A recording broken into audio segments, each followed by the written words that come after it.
In nomine Patris et Filii et Spiritus Sancti. Amen. Magandang umaga sa ating lahat, saan mang panig ng buong mundo, mga nakikinig ngayon at nanonood. Atin naman pakinggan ang mabuting balita ng Panginoon ayon kay San Mateo. Glory to you, Lord Jesus Christ. Noong panahong iyon, sinabi ni Jesus sa kanyang mga alagad, ang talinhagang ito, ang paghahari ng Diyos, ay katulad nito. Lumabas ng umagang-umaga ang may-ari ng ubasan upang humanap ng mga manggagawa. Na magkasundo na sila sa upa na 1 denaryo maghapon, sila'y pinapunta niya sa kanyang ubasan.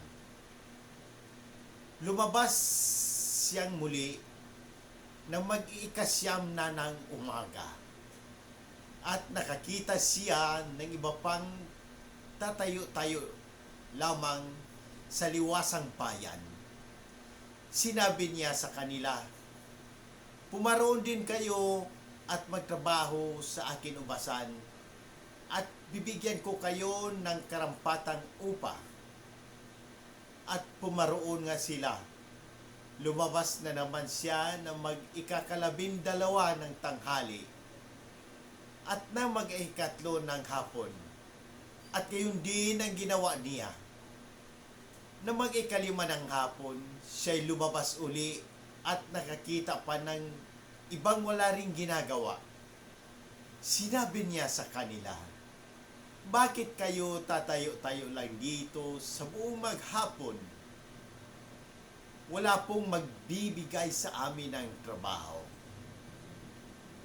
Sagot nila. At sinabi niya, kung gayon, pumaroon kayo at gumawa sa aking ubasan. Pagtatakip silim, sinabi ng may-ari ng ubasan sa kanyang katiwala, tawagin muna ang mga manggagawa at sila'y upahan. Magmula sa huli hanggang sa buong nagtrabaho. Ang mga nagsimula ng mag-5 ng hapon ay tumanggap ng tig-1 denaryo. At nang lumapit ang mga nauna, inakala nilang tatanggap sila ng higit doon. Ngunit, ang bawat isa'y tumanggap din ng 1 denaryo. Pagkatanggap nito, nagreklamo sila sa may-ari ng ubasan. Sabi nila, 1 oras lang pong gumawa ang mga huling dumating, samantalang maghapon kaming nagpagal at nagtiis ng nakapapasong init ng araw. Bakit naman po ninyo pinapare-pareho ang upa sa amin? At sinabi niya sa isa sa kanila, kaibigan, hindi kita dinaya. Hindi ba't nagkasundo tayo sa 1 denaryo? Kunin mo ang ganang iyo at umalis ka na. Maano kung ibig kong upahan ang nahuli ng tulad ng upa ko sa iyo? Wala ba akong karapatan gawin ang aking maibigan sa ari-arian ko? Unainggit ka lang sa aking kabutihang loob. Kaya't ang nahuhuli ay mauuna at ang nauuna ay mahuhuli. Ang mabuting balita ng Panginoon. Praise to you, O Lord Jesus Christ. Ang paggunita kay Papa San Pio X at sa unang pagbasa sa Ezekiel,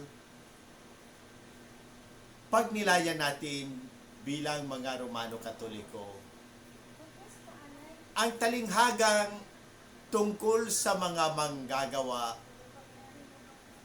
sa ubasan sa Mateo ay nagbibigay sa atin ng mahalagang aral tungkol sa kaharian ng Diyos at sa katarungan ng Panginoon.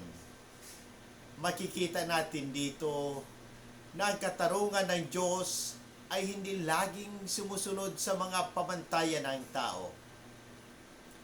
Ang kwento ay naglalaman ng ilang puntos na mahalaga sa ating pagninilay. Bilang mga Katoliko, una, katarungan ng Diyos. Sa kwento ng mga manggagawa na nagsimulang magtrabaho nang maaga ay nakatanggap ng parihong bayad, tulad ng mga nagsimulang magtrabaho ng huli. Ito ay maaaring tila hindi patas sa ating pananaw, ngunit ipinapakita ng talinghaga na ang katarungan ng Diyos ay batay sa kanyang kabutihan at awa. Hindi sa ating mga kagustuhan o inaasahan. Pangalawa, ang pag-ibig ng Diyos. Ang Panginoon ay may malasakit sa lahat ng tao. Hindi alintana kung gaano katagal o gaano kaaga silang naglingkod sa Kanya. Ito ay isang paalaala na ang Diyos ay nagmamahal sa lahat ng pantay-pantay at bukas ang Kanyang kaharian sa lahat ng tao. Kahit sino pa man sila o anuman ang kanilang nakaraan. Pangatlo, ang kaugnayan ng Diyos sa bawat isa. Ang mga manggagawa sa kwento ay simbolo ng iba't ibang mga tao na tinawag ng Diyos sa iba't ibang yugto ng kanilang buhay. Hindi mahalaga kung anong yugto ng buhay sila tinawag. Mahalaga ay ang kanilang pagtugon sa tawag ng Diyos. Pang-apat, ang kabutihan ng Diyos.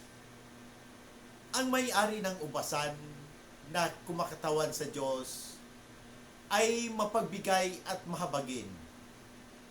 Ang kanyang kabutihan ay hindi maaaring sukatin o kwestiyonin ng tao.